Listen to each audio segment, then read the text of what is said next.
হলো? তাড়াতাড়ি চলে আয়। হ্যাঁ, খাওয়া দাওয়া আছে। আছে আছে, সবাই বাড়িতে আছে। আজ অনেকদিন পরে সবাইকে একসঙ্গে দেখছি, সবার মুখে হাসি। অভ্র আমায় আটকে রেখেছে তাই, নইলে আমি চাই আমার দিন শুরু হোক সবার মুখের এমন হাসি দেখেই। কিন্তু অলি কোথায়? আজকের দিনে অলি সবার মধ্যে নেই কেন? ওকে দেখেও আমার মনে হচ্ছে ওই তো মা এসে গেছে। চল। আই মেয়ে, উফ, মাকে আজকে ব্যস্ত করবে না তো? আমার তো বসে থেকে থেকে গায়ে হাতে পায়ে জং ধরে গেল, তাই আজকে সব দায়িত্ব আমার। ছোট, তুই জানি যে কাজে যা।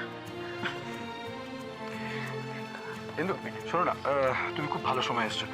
আমি আর দাদা মিলে আলোচনা করছিলাম যে অনেকদিন বাদে তো আমাদের বাড়িতে একটা অনুষ্ঠান হচ্ছে, তো মিস্টার গোস্বামীদেরকে নেমন্তন্ন করলে কেমন হয়? হ্যাঁ, আমি তো ভেবেইছিলাম ওনাদেরকে বলবো।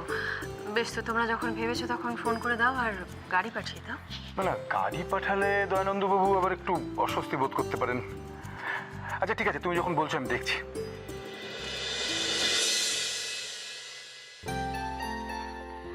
মা, আমি দুপুরটা তুলে আনছি।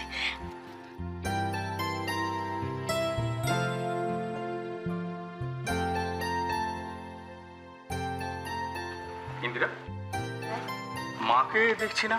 মা কোথায় জানো? হ্যাঁ, ঘরে চেঞ্জ। মা এগুলো দেখলে খুব খুশি হতেন তো। মা এগুলো শুনেও খুব খুশি হয়েছেন শ্রীপর্ণা। দাদা, আসলে মা মানত করেছিলেন যে তারাপীঠে গিয়ে পুজো দেবেন অলি বাড়িতে ফিরে এলে পরে, আর তাই ফুল পিসিমাকে নিয়ে তারাপীঠ গেছেন। এই গরমে তারাপীঠ? একটু বৃষ্টি পড়লে গেলে হতো না? সত্যি তাই তো। আর আজকেই মাকে যেতে হলো। আসলে মা একদম অপেক্ষা করতে চাইছিলেন না শ্রীপর্ণা। মা বোধহয় ভাবছিলেন যে শুধু আজকের দিনটা নয়, সারাটা জীবন যেন চৌধুরী পরিবার এরকম হাসি খুশি আনন্দে কাটায়।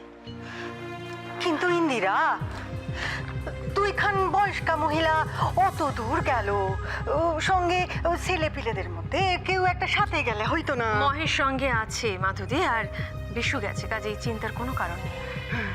ও ছোট, শোন না, ওই রাধা আর কনক বলছে ওরা সব রান্না করবে। আমি কিন্তু তোকে আগে ভাগে বলে রাখলাম, অরূপের জন্য পায়েস আর ওই ভেটকির পাতুরি আমি নিজে হাতে রাখবো। দিদি ভাই, তোমাকে তো আমি বলেছি তোমার আজকে যা যা করতে ইচ্ছে করছে সব করো। আজকের দিনের সমস্ত দায়িত্ব তোমার। না, তবু আমি আগে ভাগে বলে রাখলাম যাতে এই নিয়ে পরে কোনো গোল না বাঁধে। কোনো গোল বাঁধবে না।